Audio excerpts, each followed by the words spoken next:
माता सीता का हरण होने के बाद भगवान राम को लंका तक पहुंचने के लिए उनकी वानर सेना जंगल को लंका से जोड़ने के लिए समुद्र के ऊपर पुल बनाने के काम में लग जाती है।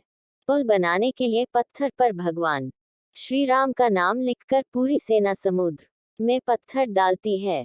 भगवान राम का नाम लिखे जाने की वजह से पत्थर समुद्र में डूबने के बजाय तैरने लगते हैं। ये सब देखकर सभी वानर काफी खुश होते हैं और तेजी से पुल बनाने के लिए पत्थर समुद्र में डालने लगते हैं। भगवान राम पुल बनाने के लिए अपनी सेना के उत्साह, समर्पण और जुनून को देखकर काफी खुश होते हैं। उस वक्त वहां एक गिलहरी भी थी जो मुंह से कंकड़ उठाकर नदी में डाल रही थी। उसे ऐसा बार बार करते हुए एक वानर देख रहा था। कुछ देर बाद वानर गिलहरी को देखकर मजाक बनाता है। वानर कहता है, हे गिलहरी, तुम इतनी छोटी सी हो, समुद्र से दूर रहो। कहीं ऐसा न हो कि तुम इन्हीं पत्थरों के नीचे दब जाओ। ये सुनकर दूसरे वानर भी गिलहरी का मजाक बनाने लगते हैं।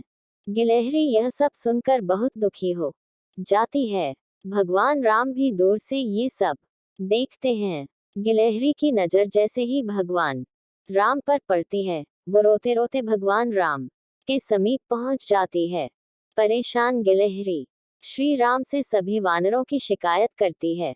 तब भगवान राम खड़े होते हैं और वानर सेना को दिखाते हैं कि गिलहरी ने जिन कंकड़ों व छोटे पत्थरों को फेंका था, वो कैसे बड़े पत्थरों को एक दूसरे से जोड़ने का काम कर रहे हैं।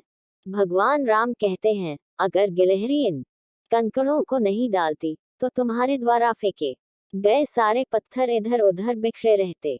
ये गिलहरी के द्वारा फेंके गए पत्थर ही हैं जो इन्हें आपस में जोड़े हुए हैं।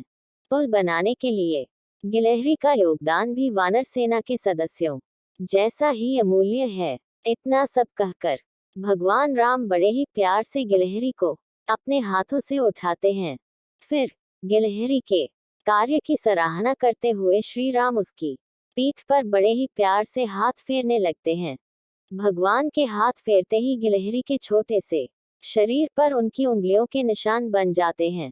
तब से ही माना जाता है कि गिलहरियों के शरीर पर मौजूद सफेद धारियां कुछ और नहीं बल्कि भगवान राम की उंगलियों के निशान के रूप में मौजूद उनका आशीर्वाद है। कहानी से सीख, दूसरों के कार्य का मजाक नहीं बनाया जाना चाहिए।